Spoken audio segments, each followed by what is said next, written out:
Hello YouTube, Reddit Math here, and welcome back to the Red Estate. I've got a couple of things that I want to talk about today and some recent Darkest Dungeon news. But before we get started, we'll just point out the corpse in the room. And if I pop into the options menu and scroll down here, there is now a toggle for monsters leave corpses and whether or not heart attacks are a mechanic in the game. That was recently added on the 20th, which for me was yesterday. By the time you're watching this, may have been a couple of days ago. There was a blog post associated with it in which the developers kind of discussed why that was done and some kind of interesting fodder. But we'll go ahead and get started with the adventure, as I'm sure that's going to be something that I'll have plenty to say about. So I'm thinking I want to get Baudry back out there. She did fairly well in her first outing. Doesn't have much stress. And I want to see her get leveled up. One of my biggest complaints about the game in its current state would be the size of the roster. I feel like it's just a little too small now that they've added the additional classes.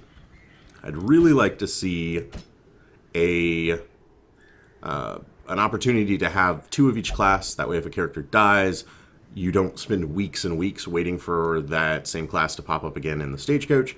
And so that you can experiment with build-outs of those characters that, you know, are different from one another. One thing I would love to see as an example of this, like I only have one Vestal, Mandeville. There's an item that basically makes the Vestal into a non-healing class, where they do a ton of damage, but lose like a lot of their, like they get a huge minus to healing. And like I would love to see what could a second rank Vestal do with, you know, a purely offensive build, capitalizing on Hands of Light all the time, for example. Something like that I think could be really neat. But I don't have enough space, you know. I have no more than 2 of any one class, but I've still got a handful of classes that I only have 1 character of, and that kind of disappoints me sometimes. So we're a little bit low on selection for level 1 characters. I'm thinking, actually, yeah, we could go out with Criminal Minds. That seems rather cool. Now, we don't have a healer, which is a little bit worrisome, but I'm thinking, yeah, maybe our healers have been left back in town, still dealing with this plague that has beset the Red Estate, and we've got another Gather Medicines to go through. Also, I'm prioritizing deeds. I think they're very important, and I think that sort of shows, like, eventually when the Cove unlocks, also PAX is next week, by the way, so very shortly after that we should be getting that update. But with the Cove unlocking, you know, giving us deeds and portraits, I think that's going to help with the overall balance, because you're going to be kind of doubling up on that. But we're going to have now an area that doesn't give crests at all. So who knows what wrenches that will throw into everything. Also, on that same note, I'd love to hear your guys' feedback on whether or not you'd like to see a restart at the Cove coming out, or if we should continue on with our current party. We have seen all of the level 1 bosses, and the level 3 and level 5 bosses are just going to be reskins of those. Now, I could take it one of 2 ways, with either just, you know, taking on the Cove with my available level 1 guys that I have, or we could restart and kind of see what the balance looks like from a fresh go of things. Anyway, let's go ahead and pop in our provisioning screen. Otherwise, we might sit here at that forever. Now, without a dedicated healer, food is going to be extremely important. I am going to not even risk a little bit. We're gonna bring 4 full stacks of food. Now that may seem crazy, but we have the gold for it. I think the recent rebalances to the economy of things, making stuff more expensive for higher level characters, but a little bit less expensive for lower level characters, has kind of helped me out a little bit with all of that. 2 full stacks of torches should be fine, and we're gonna basically over provision a little bit here. We'll go with like 3 there. We need plenty of shovels, say 2 keys. That leaves us 3 slots for the medicine. Obviously, we're going to want to bring back some treasure as well, but we should be able to clear out some space as we're moving through here. Now, let's talk about The Corpse in the Room. That's the title of a post that was made by the developers on darkestdungeon.com as they introduced the new mechanic or the new option, I suppose. Our land is remote and unneighbored. Every lost resource must be recovered. I can't interrupt the narrator. It's just too good. So we'll get moving here. So maybe not a new mechanic, but the new option at least to remove corpses from the game. Basically, powerful effect, sweet. Last gasp. Speed if health below 50. Oh, not too bad. Basically, with the Corpse and Hound update, man, the community became very divided, which I've got a lot to say about that, but I want to give you guys an overall what has been going on in case you don't pay attention to the meta of a video game, which is totally understandable. So basically, Corpse and Hound update. This was coming after, kind of a core audience that was expecting an extremely brutal experience, had basically said, hey, your game's kind of easy to cheese. You can use some specific tactics, you can perma-stun stuff, you can do a lot of things that make the game pretty trivial to actually beat, and we were, promised this sort of very difficult experience, and we would like that. The mechanics that were introduced, they had been planned all along, is my understanding. The corpses were not yet implemented in the game, but that was not a new idea to Red Hook. And they introduced all those things and left it in a situation where Darkest Dungeon had become fairly popular and was reaching a broader audience than I think maybe they originally thought they were going to. And that broader audience that was coming in wasn't necessarily keen on all of the difficulty additions that had come through. That corpses and high protection rates and all that stuff was making the game impossible to play. It was no longer fun, that sort of stuff.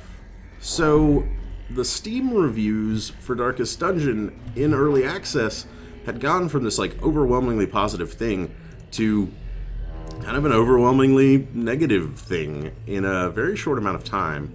And so I can't really fault Red Hook for needing to respond to that. It makes sense. This is a business after all, and they intend to make money off of the hard work they're putting into the game. So the compromise was sort of, well, we're going to continue to develop a game that we think is very difficult, and we're going to continue to balance for that, but we understand, and here you go, here's a toggle to just turn that stuff off if you don't like it. There's some slippery slope argument stuff going on. I will point out that the slippery slope fallacy is a fallacy, meaning that doesn't actually hold up from a logical standpoint, that once you introduce one toggleable feature, then what next? Are you going to toggle off the ability for the enemy to critically hit you, etc., etc.? And I don't think that's necessarily true. But I would probably have to say that the response to that patch that added those as toggleable option has been a little bit mixed. Again, from a hardcore audience stating that, oh, you're just making the game for casuals now, etc., etc. Not a rhetoric that I really get behind very much. I think, as always with arguments on the internet, the most vocal people are usually the least reasonable of the two sides, and so that's kind of where we've ended up. Now, what do I have to say about that? Why do you care? But I'm playing a video game, and I need something to talk about. The promise of safety. I started this LP at the launch of the Corpse and Hound update, and I hadn't played a lot of the game up to that point. I'd spent a few hours in it when it originally came out, and then I had probably spent, I would say, 2 to 3 hours prepping for this Let's Play. I restarted maybe 3 different games Not with the, you know, oh, it didn't go well, you just restarted and never showed us. It was nothing like that. Like, I intended to restart those games. I just wanted to get reacclimated to how the beginning of the game went, you know, make sure that I remembered all of the mechanics and that I wasn't going to do anything silly or spend tons of time like reading tutorials and not understand what was going on in them or any of that stuff. So, you know, I did that, and then you've seen me playing through it. Like, we've experienced together content that I had never seen before.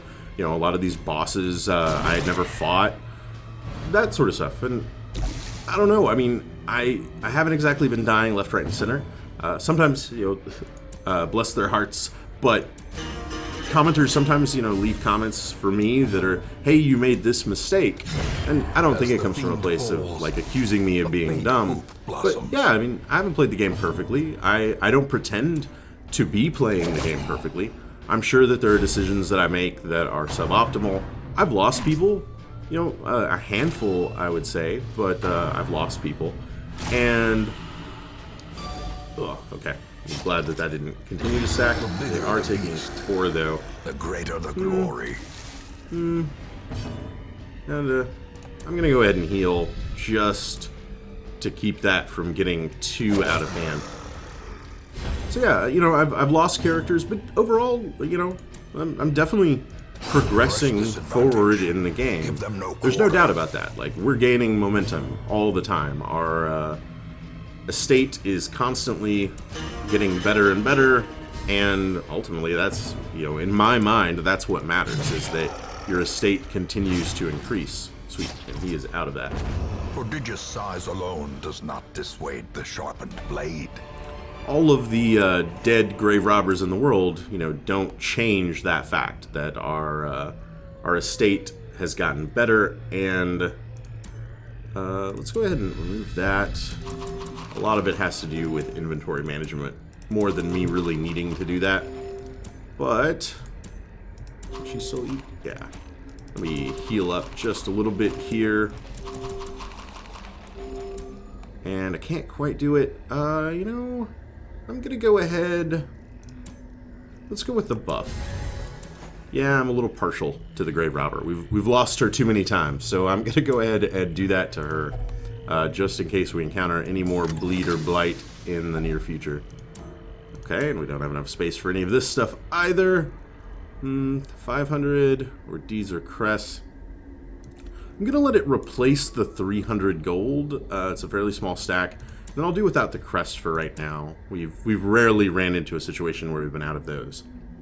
I do think we need to at least come down this hallway far enough to realize that that is a box, and that it is nothing we can pick up, so that was a complete waste of time. That was just me demonstrating that thing about how I don't always play the game optimally, but then I'm just going to back up. I don't feel like actually taking an unnecessary fight. So, you know, you've seen someone playing the game that by no means have I spent some, you know, exorbitant amount of time researching the things. Path is clear. In fact, You require only the strength to follow it. in fact, I actually, like, very intentionally don't go and look up strategy guides for this kind of stuff. That's not, for me, that's not fun, and that's all it comes down to. You know, it's a video game, it's supposed to be fun. It's not fun for me to look up strategy guides. If it's fun for you to look up strategy guides, more power to you, you know? Like, there's a reason that there's an entire business based around strategy guide making. They're things that help some people's enjoyment to understand every nook and cranny about how everything works in the game. And I think that's great too. You know, more power to you. But even without that, you know, some of the accusations that, you know, the only people who could play the game were people that had spent, you know, 1,000 hours doing X, Y, and Z. I just don't think that's the case. That's a rhetoric that is over exaggerated and hyperbole at best, and maybe an intentional attempt to falsify some information at worst. But, you know, it's ultimately a game that I think is a lot of fun. I've had a lot of fun with it. Killer. You know, the role play that I wanted to do here, I think, has gone a long way towards that. Wealth that beyond measure. I Rewarded to the have brave and the foolhardy alike. really tried to develop my own narrative about these characters, and that they're a little bit more than just characters that we make entirely expendable at all times. I prioritize the estate, and that's what matters, but, I'd be a little bit sad if some of our characters that have been around since the beginning were to just die off. We're going to need some extra space here, which is unfortunate. You know what? We're like halfway through. I don't really need the food or the de-stressing. I was thinking about camping just to gain back the inventory space, but maybe that's not what I want to do. Let's go ahead and swap out anti-venom. I know that has no effect. That wasn't actually the intention. And then we'll grab that. Stick these guys down over here. Okay, hopefully, if we get another fight, we can immediately eat, which will help out. Oh, of course. So an anti-venom would have been really helpful right here. Without it, we still got a little bit of gold. Okay. Okay, and the hunger is actually kind of nice. It cleared an inventory slot for us. So I'm largely just approached the game from the standpoint of trying to be analytical about it, take my time, well-reasoned out decisions. And I've been okay. It's totally been fine, guys. Like, I think I've retreated from, like, 2 dungeons, and that's all that comes to mind. It's all on record, obviously. If I'm lying about that, I don't remember. It didn't stick in my mind at the time. They were minor setbacks whenever they happened, and that's all I had ever really thought of them as. Executed with impunity. If we could just get one more, like, it says 5. This could kill? Oh, it did. Sweet. Well, that was the easiest fight of all time. This expedition at least promises success. Lots of our expeditions promise success, actually. Not just this one. So yeah, some of the counter arguments, of course, against making the game easier, I don't really buy into those either. I think it's a video game and it should be fun for the people playing it. We're gonna have to do without the second stack of deeds, it looks like. I really enjoyed things like the match is struck. A blazing XCOM, star is born. Enemy Unknown, Enemy Within, the second wave options that were introduced for it. I've never played Long War, but my understanding, there's a lot of complexity that got added there. But from the developer, just the second wave options and that little dodgy guy is going to be a real thorn in my side. I know it. I've got probably the best accuracy on the team. Still couldn't hit him though. Well, we're going to go ahead and start buffing everybody. The second wave options were something I really enjoyed in that game. They added replayability from my perspective. Maybe some of them made the game easier, a lot of them made the game harder, and I could certainly understand either side of the argument, that you wanted to play an XCOM that was easier or you wanted to play an XCOM that was harder. They were both totally valid statements to be making. We might be able to... he's like at 4. We need to do 4. I can do 5. So if that lands, he's... Oh, if that lands, he's dead. That could get the kill. I'm going to try it. It did work itself out. Awesome. And then... Again, I think we swing for him. Powerful blow. Big strike. Big strike. Okay. So he's going to die. We've just got to worry about these guys. The escape cloud is kind of a nuisance, but I believe it's just going to target our guys up front.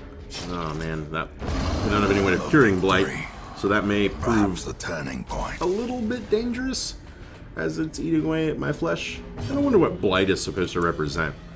From the character's perspective, it almost seems like acid at times, that these characters had acid in their veins. I'm not entirely sure there.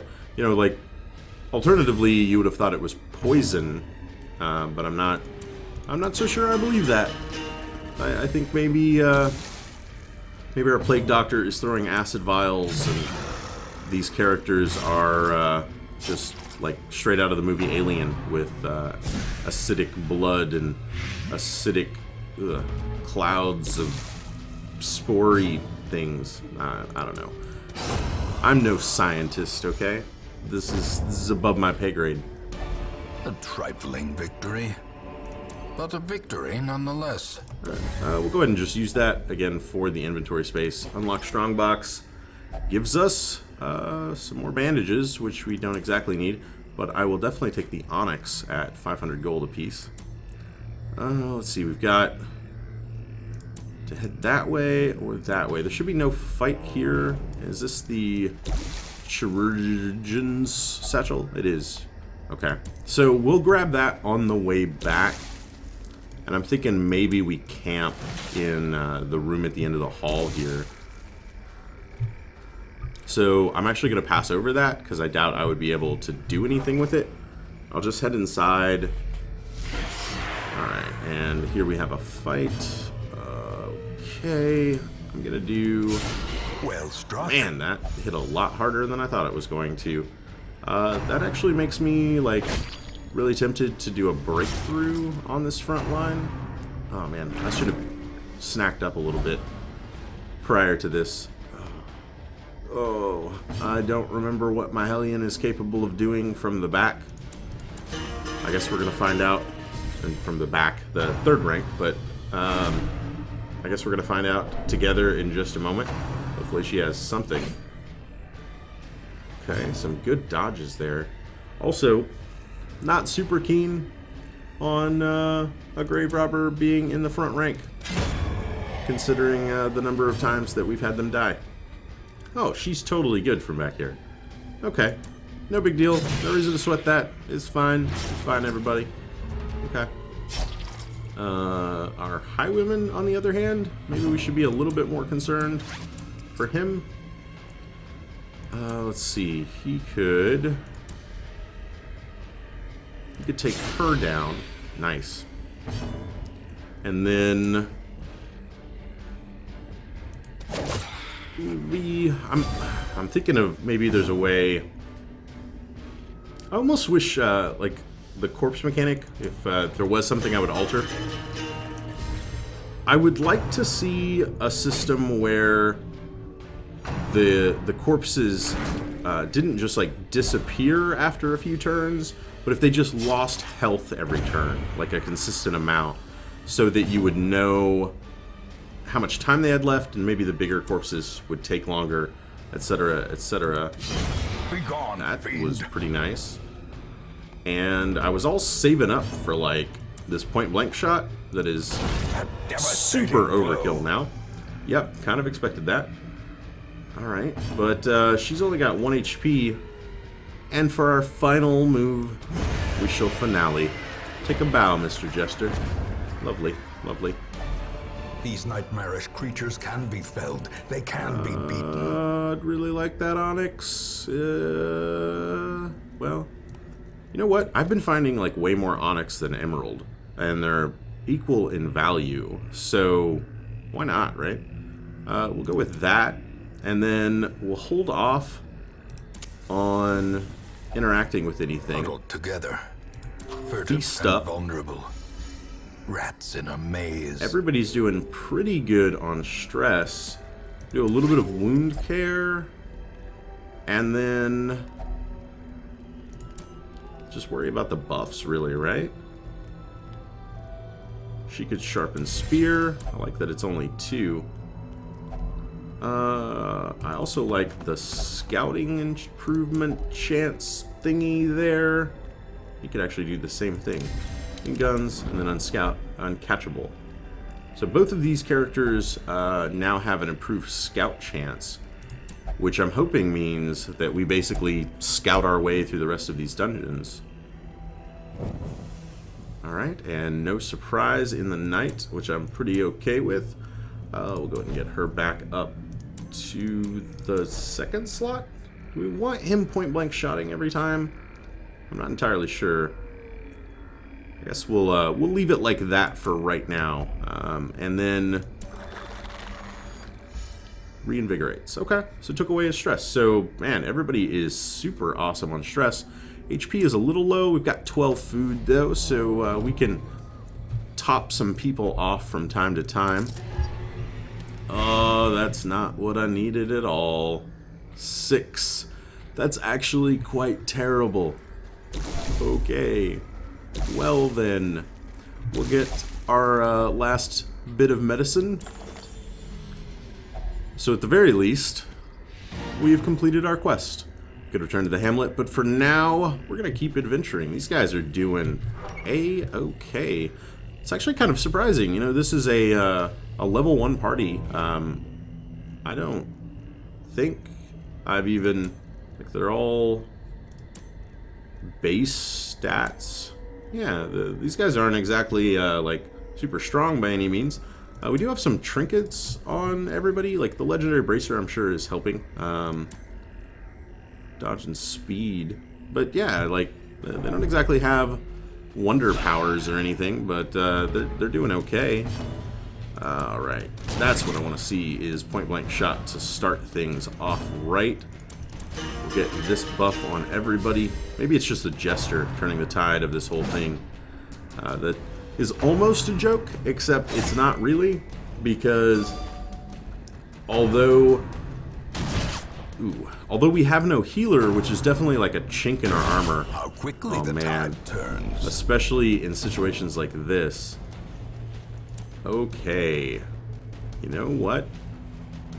I'm going to try to soften this guy up a little bit. And the reason being is that I want to break through. I was hoping I could get both of them dead. He's got 1 HP left. And then let's just go ahead with that miss. Let's just go ahead with this. Okay, down to 2. He's at 5 and he's at full health. You know, I'm gonna do the debuff. Oh man, it missed him. I was really wanting to debuff his accuracy more than anything, so that blanket fire stopped being blanket fiery. Unfortunately, that didn't quite work out. I could break through again for 3 to 5. That doesn't really do it. So I'll go with the Adrenaline Rush to get her rebuffed. Let's see how well our Jester can do as a dodge tank for just a moment. We can finale and get back out of there. And then it's just you, my friend. Of course, we can't do much from the front rank. We'll just bounce back a slot. And then, oh, thank you. Thank you for that dodge. That was incredible. 5 to 9. It did debuff his bleed resist, which is a phrase that was much harder to say than I initially thought it would be. As victories mount, and then we can do that. So too will resistance. You know, I'm kind of okay with 4 crests over 150 gold. And then how much do we press our luck? Nah, 6 isn't worth it. I'm gonna go ahead and These head out of here. Herbs will stave off infection and neutralize contagion. Alright, we've got about 9,000 gold. A little light on heirlooms as inventory space became a bit of a problem. I probably overpacked for that, but I wanted to be prepared with us not having a healer, and ultimately HP is the thing that scared us away from this this quest. So I think it made sense. It didn't quite work out as well as I wanted to. She replaced Last Gasp with Photomania right away, and Night Blindness and Night Owl. Alright, so he likes staying up late. He can't see anything, but he really enjoys it. That's what I'm getting there. Ooh, the Black Plague is terrible. We're gonna want to get rid of that disease fast. This great foulness, and it is shameful that I must rely upon you to set it right. And as you can see, we got a couple of levels. We removed Dud Hitter from Savigny. We took off Bercy's, or not took off. I guess we repaired Bercy's torn rotator cuff. She spent a little time in the medical ward for that. Vane and Ver, the 2 occultists, they spent some time getting rid of some disease, syphilis and Inu. And then, oh man, Mansell, Don't go to holy visions. Don't go towards the light, Mansell. Come back. Come back. You know, do we actually have a... She's our only arbalist. This is what I mean by I wish I had more inventory. Or more inventory. More roster space is... when you have one arbalist and they randomly decide that it's going to be a good idea to go on a holy vision, that can get kind of annoying very quickly. We'll do a little bit... Man, look at that stress. It's amazing. Everybody's doing just fine. Well then, I guess next time we're like ready to go right back out. I may do another Baudry. I'll take a look at the embarkation screen in between episodes. The rewards, I think, will largely color what I decide is most worthwhile to head towards. Anyway, that's going to do it for this episode, guys. I know I did a lot of ranting and rambling this time, and I hope you don't mind. If you didn't mind and would like to see more of my rants, feel free to subscribe to see more videos every single day. Leave a like or a comment if you have anything to say about this or any of my other episodes, and I will catch you guys next time.